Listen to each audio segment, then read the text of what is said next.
Scott Patterson, Director of Marketing here at B Incorporated, home of the BeOS. We're here in our headquarters in Menlo Park, California, just north of the Stanford campus.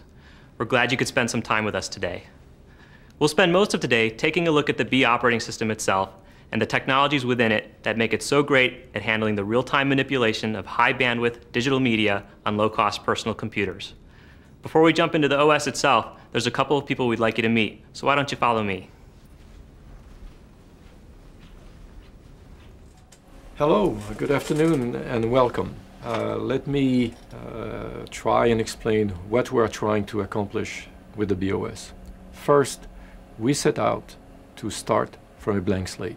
This frees us from all the layers and layers of bug fixes and improvements that you see as sediments on older operating system platforms and make them slower, harder to debug, and really make it difficult to make the best of new audio and video technology, which is what we are concentrating on. With the BeOS, we are trying to create the ideal platform for the development of a new breed of new digital media applications.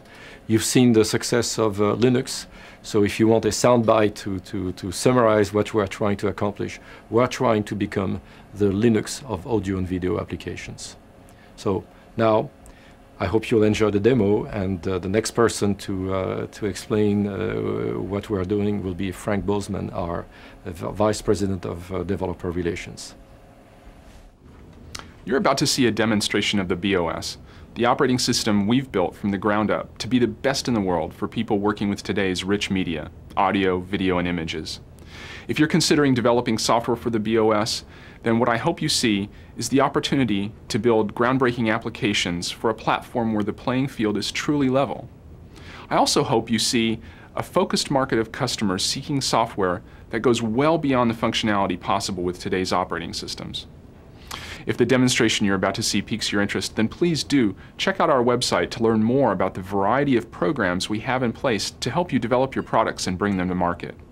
So, when you're ready to edit media far more efficiently than you may have thought possible, or when you're ready to do some development on a system that makes programming fun again, then come spend a few hours with the BeOS. Of course, if one day you decide not to go back again, we won't complain.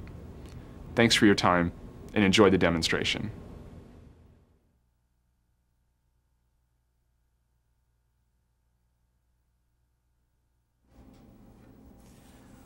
We're ready to take a look at the BeOS. But before we jump right in, I'd like to tell you a little bit about the computer so you can gauge the performance that you see. This computer has 64 megabytes of RAM, a 3 gigabyte hard drive, and 2 Hauppauge video capture cards.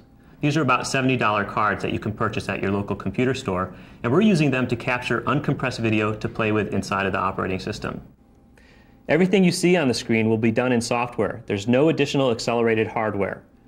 The only unique thing about this computer is the processor, rather the number of processors. We're utilizing a dual Pentium 2 system running at 266 megahertz. Although we'll utilize both processors for most of the demo, at times we'll turn one off so you can gauge how the system runs on a uniprocessor machine.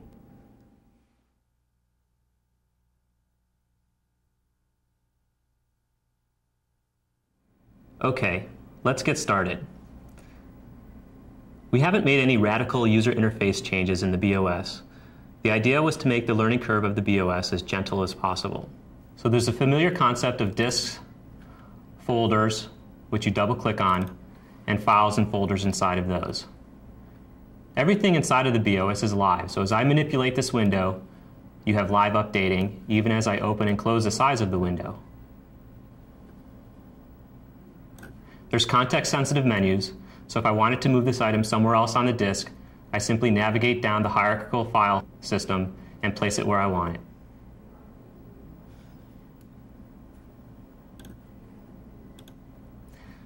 This utility up in the corner is called the desk bar. It does a number of things. The first and most obvious is it keeps a list of your currently active applications. If I run the clock application, you'll see it's listed in the desk bar. I can customize the look and feel of the desk bar, placing it on almost any fringe of the screen.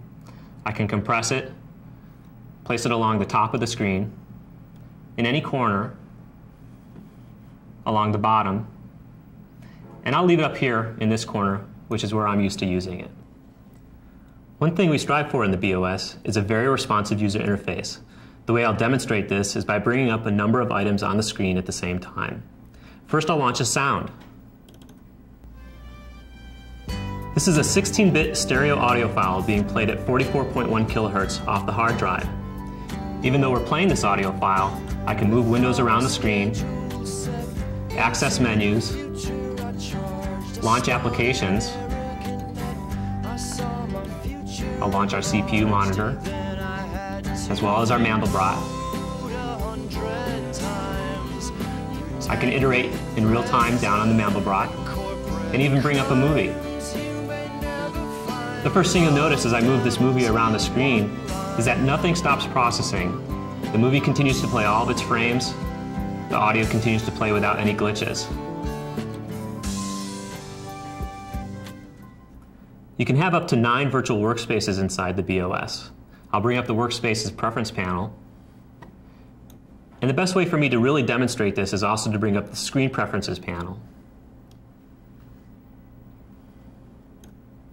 Here I'm working in a workspace in thousands of colors, and if I switch to Workspace 2 and then drag the Screen Preferences panel across, you'll notice this workspace is in 256 colors.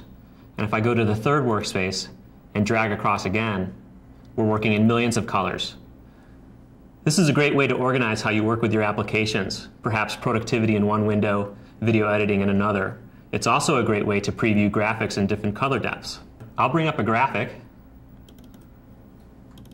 and you can see what it looks like in millions of colors. And if I simply switch to the 256 color workspace and drag that graphic across, you can see what it looks like on an 8-bit machine across the internet.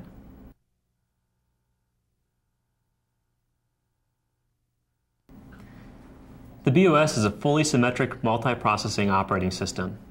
That means that the entire OS, from kernel to applications, can take advantage of more than one processor in a system. In fact, the BeOS has been run on systems with up to 8 processors. This means as you go from 1 to 2 processors, you get a nearly 100% increase in performance. This application that I'll show you, Cinema 4D, takes advantage of the symmetric multiprocessing in the BeOS. I'll load up an image.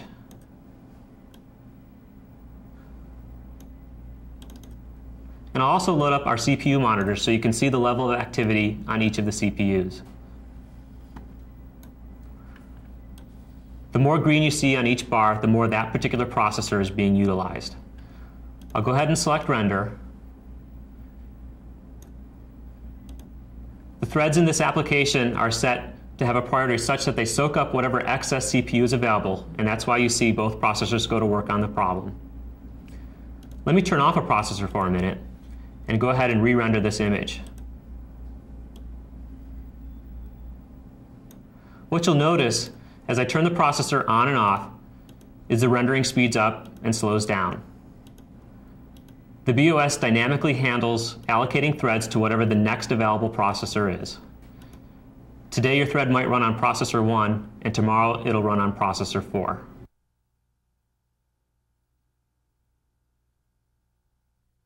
The BeOS implements protected memory.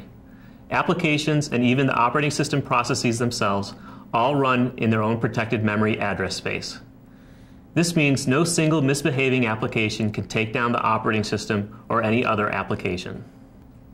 We've intentionally crashed an application inside the B operating system. What you see on screen is the resulting error message. Although this application is crashed, we can still run other applications. I'll go ahead and launch a movie and the clock application. We can return to our error message and get details about the crash, exactly what happened and where, and even go into the debugger. At this point, we could do things like seeing the state of the memory at the time of the crash. As soon as you exit the debugger, the BeOS cleans up and you can launch that application again.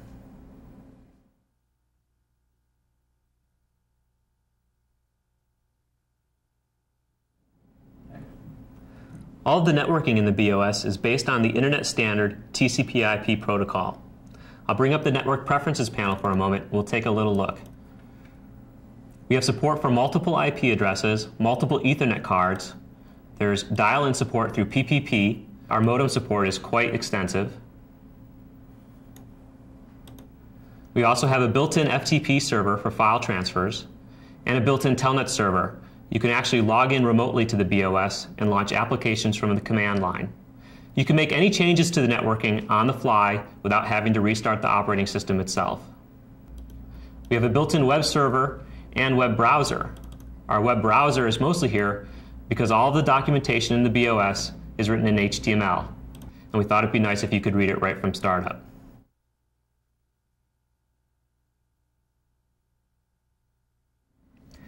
We refer to the BeOS as the MediaOS. That's because it's been designed from the ground up to handle the real-time manipulation of high-bandwidth digital media, such as graphics, audio, and video. Let's take a look at graphics. I'll bring up this 3D book.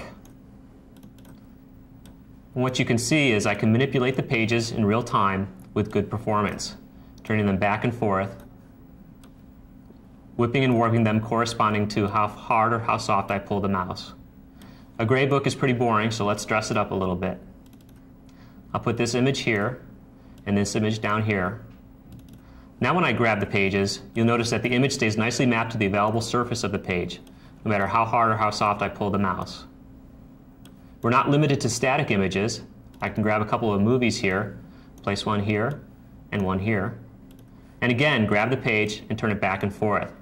What you'll notice is the movie continues to play while it's being mapped to the available surface of the page. Things don't stop processing just because I'm utilizing this one object.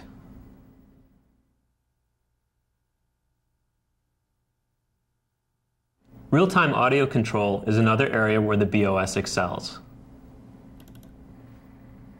This application is essentially a 3D graphical representation of a soundboard. I have 16 separate stereo CD quality audio tracks being read off of the hard drive all at the same time. I can manipulate any one of them individually. For example, I can take this audio track, give it a lot of reverb, perhaps mute out all of the other tracks, I saw my future enlarged, and then and in real time as the data streams off of the disk and through the OS, I can move this track to the left channel,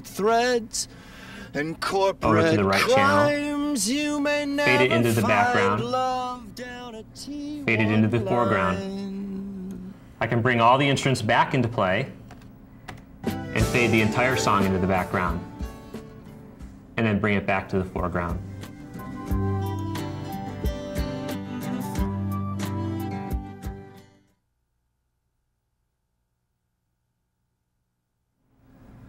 The BeOS also handles the viewing and real-time manipulation of video.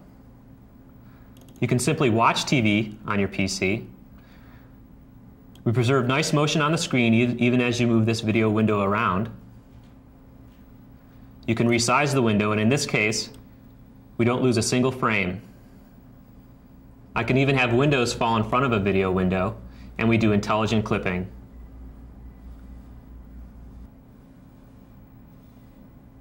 You can use your PC as a VCR. We've got our source material coming in. I'll go to the transport screen and begin hitting record. We're now recording uncompressed video right to the hard drive. I'll get a few seconds of material, hit stop, and play. We continue to play our original source, but we're also now playing the uncompressed video we recorded to the hard drive back in this window. Having two video windows, one over the other, is a snap for the BeOS. Let's take it a step further and apply real-time video effects all in software. I'll bring up my second source. So I've got two source windows and a compositing window. I'll make that window much bigger so you can see the effects that I'm going to apply.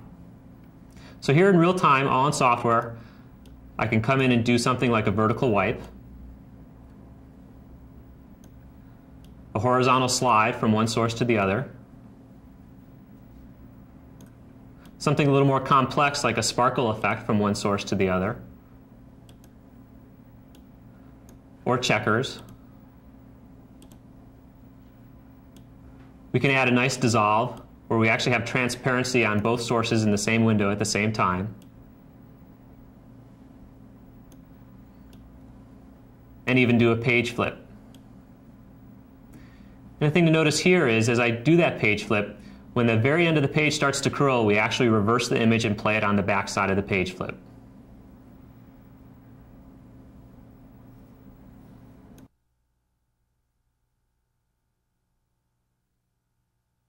Although we've seen some great performance so far, we haven't really stressed the B operating system out just yet. Let's throw a bunch of applications at it and see just how far we can go.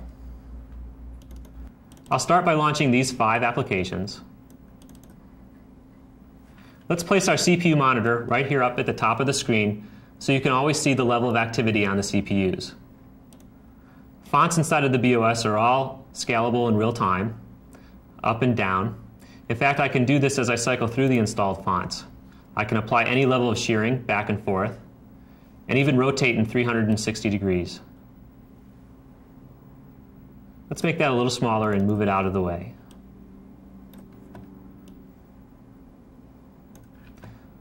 We've got our Minesweeper down here, and also our web browser, which I'll send off to the B homepage. We'll make our Mandelbrot a little smaller and iterate down on that and place it over here. Let's bring up some TV as well. I'll make that a little bit smaller and place it down here.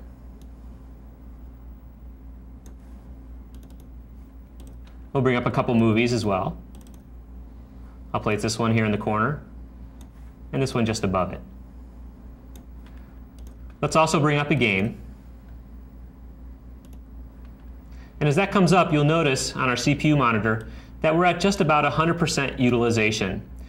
The BeOS has a nice long degradation curve, so I can go out even past 100%. Let's bring up some 3D graphics. I'm going to use this pulsing image for this part. I'll make it a little bit smaller and map an image on top of it.